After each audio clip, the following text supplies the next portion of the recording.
Buenos días, buenas tardes, buenas noches, bienvenidos al episodio número 3 de este podcast que di por llamar Bebedor Frecuente.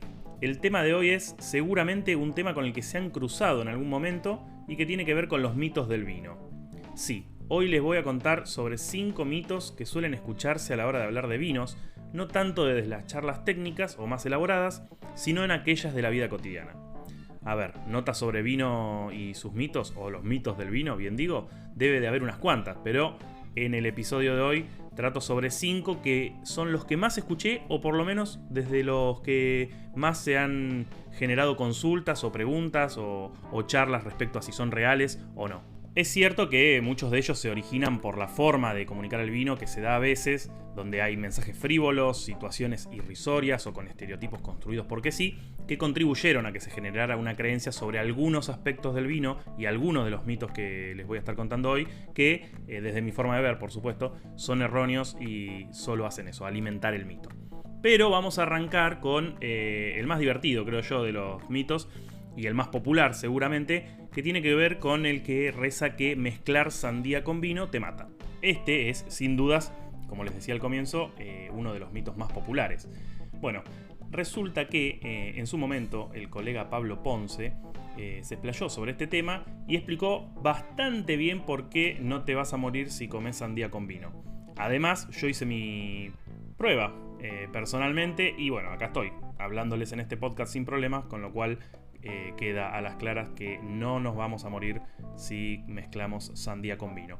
Pero la leyenda viene del siglo XIX, concretamente de un pueblo alrededor de un monasterio en el cual en cierto momento los habitantes comenzaron a tener algunos comportamientos sexuales bastante fuera de la ley, vamos a decirlo con suavidad, y cada vez sucedía más seguido esto. Entonces, sin encontrar ninguna pista, sin encontrar ningún indicio que podría servirle de ayuda a los monjes y entender por qué sucedía este comportamiento, empezaron a estudiar los hábitos alimenticios de esos habitantes. Después de un tiempo se dieron cuenta que había una particularidad en esa región. Se cultivaban tanto uvas como sandías. Con las primeras, lógicamente, hacían vino y con las segundas las usaban de postre y consumían ambos productos a la vez. Encontraron la solución que encontraron estos monjes, unos genios de las prohibiciones, fue ponerle fin a tanta lujuria, contándole a la gente que el que comiera sandía y tomara vino se iba a morir y por supuesto se iba a ir al infierno. De ahí quedó entonces este mito leyenda que se trasladó hasta el día de hoy. Otro mito o creencia es que los vinos blancos se hacen con uvas blancas y los vinos tintos con uvas tintas. Esto es así, pero no tan así, y es bastante comprensible, ya que, por supuesto, ningún consumidor de a pie tiene por qué saber que existe un Blanc de Malbec, otro de Cabernet Sauvignon o incluso el propio champán tradicional, que es elaborado con Chardonnay, una variedad blanca, y Pinot Noir, que es una variedad tinta. En este caso, lo que sí va a estar más complicado es hacer un vino tinto con uvas blancas, pero ese ya es otro tema. El tercer mito de esta breve lista y enumeración de mitos del vino es el que tiene que ver con que los vinos que tienen tapa rosca son más berretas. Y hago un silencio a propósito porque no, en serio. Es cierto que quizá antiguamente encontrabas entre los vinos de opciones económicas aquellos que tenían tapa rosca, pero de ninguna manera son más berretas, feos, malos o como les quieran decir o aplicar en cuanto a cualidad. No porque sea imposible, sino porque simplemente el tapón no hace a la calidad del vino. A ver, si bien la oferta de vinos con tapa rosca se hace más evidente en vinos jóvenes, blancos y rosados sobre todo, también hay varios tintos. Lo cierto es que además de práctica, en muchas ocasiones suele ser un tipo de tapón más costoso que el clásico corcho o los tapones sintéticos. Siempre hablando del lado de la bodega y de los insumos que utiliza para darle cierre a sus productos. Incluso en algunos países como Nueva Zelanda, es la tapa rosca la elegida para muchos vinos de media y de alta gama. Por supuesto, ni hablar de la practicidad de la tapa rosca, ya que no necesitas un sacacorchos y por ende lo abrís en cualquier momento, situación o lugar. Por lo cual, a valorar ese vino con tapa rosca, a manotearlo de la góndola de la vinoteca para llevarlo y tomarlo en el momento que sea necesario. Siempre un poquito refrescado en esta época que con el calor se hace un poco más amable el contenido que lleva adentro. Seguimos dándole vuelta al tapón y hablamos del cuarto mito, el que tiene que ver con que el corcho sintético o no natural es sinónimo de vino de mala calidad.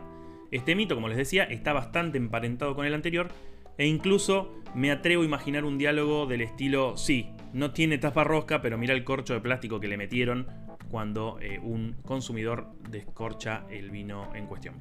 La realidad es que, por suerte, cada vez más las bodegas y los productores se inclinan por utilizar tapones de materiales alternativos al alcornoque, y esto no es solo bueno ecológicamente, sino que además nos asegura a los que descorchamos y descorchamos vinos diariamente estar libres de defectos como el TCA o enfermedad del corcho. Si bien todavía el corcho natural sigue generando que se lo asocia a vinos de alta calidad, mayormente por cuestiones aspiracionales, y por ello grandes bodegas lo siguen utilizando en sus vinos ícono, lo cierto es que el desarrollo tecnológico de quienes fabrican tapones de origen vegetal posibilita que hoy en día se ofrezcan productos con una imagen muy similar a la que tiene el corcho natural, pero sin los riesgos que este pueda generar. Yo creo que la industria comience a utilizar cada vez menos los tapones confeccionados con corcho natural no es desprestigiar su producto, es asegurarse que cada botella tenga consistencia a través del tiempo y nosotros una experiencia plena con el vino que descorchamos. Dicho esto, vamos con el último mito, el número 5, que tiene que ver con que aquel que dice, que reza, que hace que la gente crea que el vino blanco o el vino dulce es para las mujeres. Evidentemente, la industria publicitaria no solo pensó y creyó que nos iba a gustar fumar cigarrillos para transformarnos en cowboys, sino que además construyó un estereotipo de mujer que solo bebe vino blanco o dulce. Bajo la excusa de que son vinos más amables, otro mito porque hay vinos blancos de gran cuerpo, las mujeres quedaron encasilladas en un ella toma blanco. O espumoso. Es igual, nada más lejano. No hay una sola encuesta, testimonio, dato duro que sostenga semejante pavada.